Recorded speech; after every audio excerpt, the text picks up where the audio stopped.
10대 소녀부터 중년 아주머니들의 마음까지 몽땅 훔친 꽃세자 박보검. 그런데 박보검 씨가 연기했던 이영 역할이 허구의 인물이 아닙니다. 이 모티브가 된 실존 인물이 조선 제23대 임금 순조의 아들 효명세자입니다. 효명세자는 출중한 외모는 기본이고요. 문학적, 예술적인 재능도 뛰어났다고 알려져 있고요. 그런데 제가 오늘 소개해드릴 왕은 바로 효명세자의 아들인 헌종입니다. 온갖 우월한 유전자를 물려받은 헌종도 아버지 못지않은 로맨티스트였다는데요. 헌종의 중전이었던 효현황후 김씨가 혼례를 치른 지 2년 만에 운명하게 되자 1년 후 헌종은 두 번째 왕후를 맞이하게 됩니다. 이때 헌종의 사랑꾼 유전자를 자극한 여인이 있었으니 바로 종육품 문인 김재청의 딸 김씨 여인이었습니다. 하지만 왕실 어르신들의 간택을 받은 여인은 헌종이 첫눈에 반한 이 김씨 여인이 아닌 홍씨 여인이었습니다.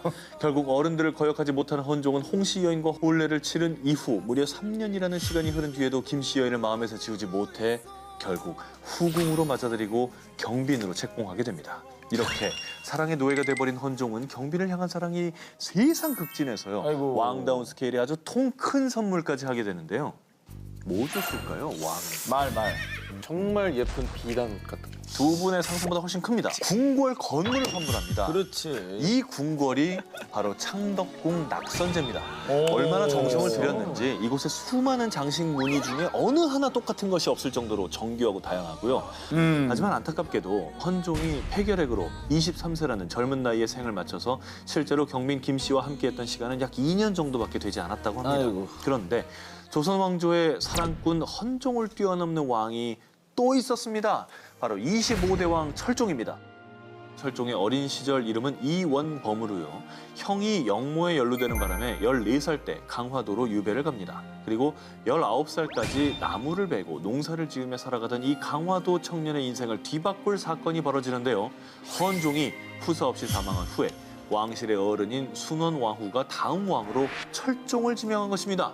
이후에 왕위에 오른 철종은 안동 김씨 가문의 왕후를 맞이하게 되죠. 자, 여기까지가 바로 조선왕조 실록에 기록된 정사고요. 민간에 전해지는 야사가 또 있습니다. 강화도 유배 시절에 철종은 양순이 또는 봉이라고 전해지는 한 처녀와 결혼을 약속할 정도로 깊은 관계였다는데요. 철종이 예상치 못하게 갑자기 임금이 되면서 생이별을 할 수밖에 없었던 거죠. 이렇게 사랑하는 연인과 안타깝게도 생이별을 한 후에 철종이 상사병으로 시름시름 앓다가 33세라는 젊은 나이에 생을 마감했다는 썰이 전해집니다.